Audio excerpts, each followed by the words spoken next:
Et une chose aussi à retenir, mes honorables frères et sœurs, c'est que quand Dieu te prive, en fait, il te donne. Quand Dieu te prive, en fait, il t'éduque. Quand Dieu te prive, en fait, il veut que tu te réveilles. Et on le voit à travers, à titre d'exemple, le mois du Ramadan. Allah subhanahu wa ta'ala nous prive de boire et de manger, afin qu'on se rende compte de ce grand bienfait qui est le fait de boire et de manger, même de l'eau ou des dattes.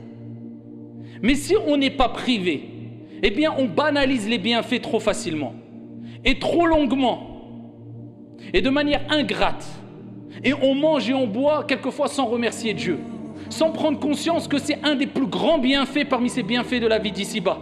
On a même du mal à dire Alhamdulillah quand on finit de manger, louange à Dieu. Bismillah au nom de Dieu quand on commence à manger. Pourquoi? La banalisation des bienfaits. Et ça c'est un grand mal qui nous touche toutes et tous, quand on banalise les choses. En fait, quelquefois, ou quelque part on peut dire qu'on est un peu pourri gâté. Vous avez un enfant, quand on le rend pourri gâté, tout ce qu'il veut, il donne plus d'importance à ses jeux, aux cadeaux qu'on lui donne, à peine il dit merci. On est un peu pourri gâté, nous. Comme on a des bienfaits tous les jours, la vue, la santé, la sécurité, le logement, le chauffage, l'eau, la nourriture. Peu d'entre nous remercient Allah comme il se doit. C'est pour cela qu'Allah Azza wa Jalla a dit وَقَلِيلٌ مِّنْ عِبَادِيَ الشَّكُورِ. Et peu de mes serviteurs seront reconnaissants. Et certains compagnons, certains pieux disaient Allahumma ij'alna minal qalil.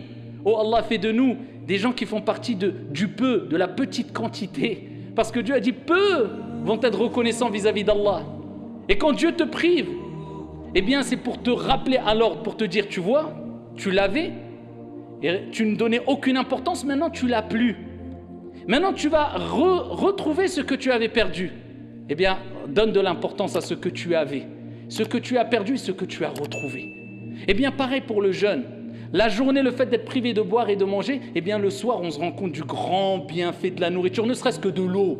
Une gorgée d'eau, qu'est-ce qu'on donnerait quelquefois pour une gorgée d'eau dans la journée? Mais on se prive par amour pour notre Seigneur. On patiente parce qu'on sait qu'après l'effort, après la difficulté, après la patience, vient la récompense et l'apaisement et la sérénité. Et c'est bien, c'est pareil pour toutes les épreuves de ta vie. Quand Dieu te prive d'un emploi, Dieu te prive d'argent, Dieu te prive d'une part de ta santé ou d'une partie de ta santé, Dieu te prive d'un membre de ta famille, c'est pour te rappeler à l'ordre et pour te dire, regarde, tu l'avais, peut-être tu n'étais pas assez reconnaissant, je veux ton bien, je te le prive mais je te le rendrai. Parce que la yukallifullahu nafsan illa wus'aha. Allah ne donne pas une âme une charge au-dessus de sa capacité. Fa inna ma'al usri yusra. Après la difficulté vient la facilité, avec la difficulté vient la facilité.